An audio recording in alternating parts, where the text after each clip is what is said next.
Hello students, welcome back to my channel Biospark. आज हम बच्चों कवर करेंगे आर एनवायरनमेंट, आपका क्लास 10th का चैप्टर है। Okay, so let's move forward. सबसे पहले हम देखेंगे बच्चों what is an ecosystem. Ecosystem होता क्या है, लेट्स सी। और इकोसिस्टम आपका एक ऐसा जियोग्राफिकल एरिया है जहाँ पे जो प्लांट्स, एनिमल्स और अदर ऑर्गेनिजम्स हैं, एज वेल एज जो आपका वेदर है, लैंडस्केप है, वो सारे सारे एक साथ वर्क करते हैं to form a bubble of life. मतलब एक आपका अच्छा सा एक पूरी चेन बनाने के लिए, एक सब कुछ बनाने के लिए वो काम करते हैं। So it's consist of two main interacting components that keep nature in a perfect balance. अब जो हमारा जो नेचर है, पूरा इकोसिस्टम है, वो बैलेंस में कैसे रहता है?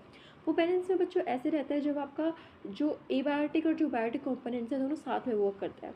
सो हम पढ़ते हैं बायोटिक और एबायोटिक होता क्या है। बायोटिक आपका होता है लिविंग ऑर्गेनिजम्स लाइक आपके प्लांट्स, एनिमल्स, बैक्टीरिया। और जो एबायोटिक है वो आएगा नॉन लिविंग फिजिकल एनवायरनमेंट, जैसे आपका soil, water, sunlight and air. उसके बाद हम बात करते हैं बायोटिक कंपोनेंट्स कौन कौन से होते हैं। बायोटिक में आपके बच्चों आएंगे producer, consumer and decomposers. Producers में आपको पता है जो प्रोड्यूस करेंगे, जो कि ऑटोट्रॉफ होंगे। ये कैसे होंगे? These organisms like green plants और algae can make their own food using sunlight through the process of photosynthesis. तो इसे हम कहेंगे प्रोड्यूसर्स। प्रोड्यूसर्स कौन से होंगे बच्चों? जो आपके ग्रीन प्लांट्स होंगे, जो आपकी एल्गी होगी, वो अपना खाना खुद बनाते हैं by the help of sunlight. इसे हम कहते हैं फोटोसिंथेसिस का प्रोसेस, और यही हम खाने कहलाएंगे प्रोड्यूसर्स या फिर ऑटोट्रॉफ्स। कंज्यूमर्स आपको पता है कौन से होते हैं? हेटरोट्रॉफ, जो कि कंज्यूम करते हैं दूसरों से, लाइक आपके एग्जाम्पल्स या फिर ह्यूमन बींग्स। जो हमारे एनिमल्स होते हैं या फिर ह्यूमन बींग्स होते हैं, वो हमारा खाना हम खुद नहीं बनाते, can not make their own food and must eat producers और other animals to survive and get energy. Okay, decomposers होते हैं बच्चों जो डिकम्पोज हो जाते हैं, लाइक सेप्रोट्रॉफ्स। सेप्रोट्रॉफ्स में आ जाएगा आपका फंजाई और बैक्टीरिया। वो क्या करते हैं? They break down dead plants and animals into a simpler substances, और फिर वो उसको अपना खाना जाते हैं, returning nutrients back to the soil. अब सॉइल को दोबारा न्यूट्रिएंट्स मिलते हैं। उसके बाद हम चलते हैं फूड चेन। अब आपको पता होगा आपकी फूड चेन क्या होती है, आप बचपन से पढ़ते आ रहे हो। देखो बच्चों, सबसे पहले आपका आता है प्लांट, जो कि आपका प्रोड्यूसर है। वो कहाँ से प्रोड्यूस कर रहा है? अभी हम पढ़ के आए हैं, वो सनलाइट से अपना खाना बनाता है, वो प्रोड्यूस करता है। तो आपका प्लांट क्या हो गया? प्रोड्यूसर हो गया। सेकंड आपका आ गया ग्रास हॉपर। ग्रास हॉपर हो गया आपका प्राइमरी कंज्यूमर। बच्चों, इसको प्राइमरी क्यों बोला गया? प्राइमरी इसलिए कहा गया क्योंकि ये पहला है जो कि प्लांट से ले रहा है, इसलिए ये प्राइमरी कंज्यूमर हुआ। कंज्यूमर इसलिए कहा गया क्योंकि कंज्यूम कर रहा है प्लांट से, वो प्रोड्यूसर से कर रहा है, तो इसलिए हम बोलेंगे इसको प्राइमरी कंज्यूमर। अब नेक्स्ट वन आपका आएगा बर्ड, जो कि आपका सेकेंडरी कंज्यूमर होगा। थर्ड वन आपका आएगा स्नेक, जो कि आपका टर्शरी कंज्यूमर होगा। आपका फोर्थ वन आएगा ईगल। अब जो ईगल होगा वो स्नेक को खाएगा। उसके बाद ये आपका लास्ट वाला कंज्यूमर होगा। अब ये जो आपका ईगल है, ये डिकम्पोज हो जाएगा, तो ये जो आपके फंजाई वगैरह है, इसमें ये आपका डिकम्पोजर हो जाएगा। ओके, अब आप बात करते हैं energy on the move. Energy on the move में आएगा food chain is a linear sequence. अब देखो, एक लीनियर सीक्वेंस है, जो कि कोई दूसरा उसको खाएगा, फिर उसको खाएगा। दिस वन इज आपको जो एनर्जी है वो पास ऑन होगी।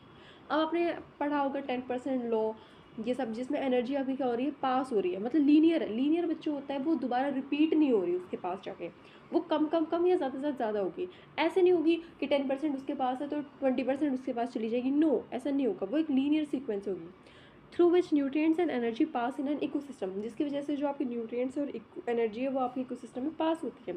It begin with a producer. ये कैसे बिगिन होगी? एक प्रोड्यूसर से, like grass, continues with consumer, consumer से कंटिन्यू होगी, and illustrate who Yeats home in nature. अब ये एक फंडा है, एक लाइफ है आपकी इसका, कि कौन किसको खाएगा। अगर हम किसी को खा रहे हैं तो ऑब्वियस सी बात है हमें भी कोई खाएगा। इट्स अ फूड चेन, ये हमारे इकोसिस्टम का बहुत ज़्यादा इंपॉर्टेंट पोर्शन है। अगर ये ऐसे नहीं चलेगा तो आप खुद सोचो, अगर इसमें से भी एक चीज़ नहीं होगी तो जो सेकंड वाली चीज़ है वो बहुत ज़्यादा हो जाएगी, और जो उसके डिपेंड करती है चीज़, वो तो फिर बचेगी ही नहीं। ऑब्वियस सी बात है। अगर आप कोई भी एग्जांपल इसमें सेलेक्ट कर लो, जैसे मैं सोचती हूँ कि अब मेरे पास बर्ड नहीं है, सपोज़ करो मेरे पास बर्ड नहीं है, तो फिर हमारे जो ग्रास ऊपर है यहाँ पे बहुत ज़्यादा हो जाएंगे।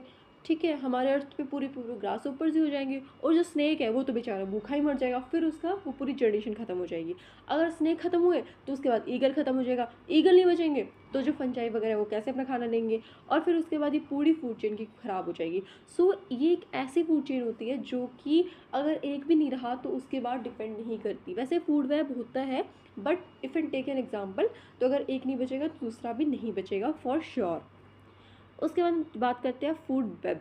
अब देखो बच्चों, फूड वेब होता क्या है? एक मैट्रिक्स है। मैट्रिक्स मतलब एक कॉम्प्लेक्स स्ट्रक्चर है, इसमें एक की बजाय दूसरे को खाएगा, दूसरा तीसरे को खाएगा। In nature food relationships are rarely as simple as the single straight chain, life is complex. A single organism may be prey for multiple predators or a predator may eat various types of prey. अब simple सी बात है, कोई किसी का pray है, कोई किसी का प्रेडेटर है. A food web is a complex network of many interconnected food chains with a specific ecosystem. एक फूड वेब क्या है बच्चों? कॉम्प्लेक्स नेटवर्क है बहुत ज़्यादा इंटरकनेक्टेड फूड चेन्स का within a specific ecosystem. Food web show that all living things are intricately connected. अब देखो आपको सब पता है फूड वेब क्या शो करता है कि सारे के सारे जो ऑर्गेनिजम्स हैं वो क्या है? इंटरकनेक्टेड है एक दूसरे से. चाहे वो डायरेक्टली ना हो बट इनडायरेक्टली फॉर श्योर वो कनेक्टेड है एक दूसरे से. Even if one species decline the affects the entire web. अब मैंने आपको वही बात यहाँ पे रिपीट करी है कि इसमें देखो जो अगर एक स्पीशीज़ है वो डिक्लाइन हो जाती है, वो ख़त्म हो जाती है, एक्सटेंड हो जाती है, या फिर कोई भी रीज़न होता है किसी भी एक स्पीशीज़ का, तो डेफिनेटली आपके जो पूरा एंटायर वेब है वो अफेक्ट होगा फॉर श्योर. उसके बाद हम बात करते हैं flow of energy that is 10% लो. अब जो प्रोड्यूसर है देखो उसके बाद कितनी एनर्जी है? 10,000 जूल है. अब जो प्राइमरी कंज्यूमर है उसके पास आपका 1000 जूल है. सेकेंडरी कंज्यूमर के पास 100 जूल है. और जो आपका टर्शरी बचेगा उसके पास सिर्फ 10% 10 जूल बचेगी. अब 10% लू क्या कहता है? Only 10% of the energy entering a trophic level is transfer to the next higher level. अब जो 10% एनर्जी है वो क्या एंटर करेगा ट्रॉपिक लेवल पे और कहाँ पे ट्रांसफ़र हो जाएगा? Next higher level. अब जो रिमेनिंग 90% एनर्जी है वो यूज़ होएगी आपकी लाइफ प्रोसेस में और हीट लॉस में. अब बात करते हैं biological magnification. Biological a hidden danger. अब ये होता क्या एक ऐसा फिनोमिना है where the concentration of harmful non biodegradable chemicals increase at each successive trophic level. अब जो ये हार्मफुल बहुत ज़्यादा जो नॉन बायोडिग्रेडेबल केमिकल्स है जैसे पेस्टिसाइड्स वगैरह, फर्टिलाइजर्स वगैरह, ये बहुत ज़्यादा इंक्रीज़ हो रहे हैं as a successive trophic level because human beings occupy the top level in the most food chain. अब जो ह्यूमन बींग्स हैं आपको सब कुछ पता है कि टॉप लेवल पर रहेंगे बिल्कुल. The maximum concentration of these harmful chemicals ultimately accumulates in our bodies. अब जो हार्मफुल जो टॉक्सिन्स वगैरह है ये हमारे अल्टीमेटली बॉडी में जाएंगे और ये हमें अफेक्ट करेंगे. उसके बाद आता है ozone layer, the earth sunscreen. और जो ओजोन लेयर होती है हमारी अर्थ की पूरी पूरी सनस्क्रीन की तरह हेल्प करती है. अब जैसे ओजोन डिप्लीट हो रही है, हमें पता है बहुत ज़्यादा ओजोन हमारी डिप्लीट हो चुकी है, तो ये हमारे लिए गलत बात है. Ozone at higher level of the atmosphere shields of earth from the sun deadly UV radiation. It is formed when a high energy radiation spread oxygen into free atoms. अब देखो O+ में O2 तो ये आपका ozone बनेगा, O3 layer बन जाएगी, तो वो उसकी बात करेगी. अब ओजोन डिप्लीट हो रही है, the amount of ozone in the atmosphere begin to drop sharply creating the ozone hole. अब ये ओजोन का होल बना देगा.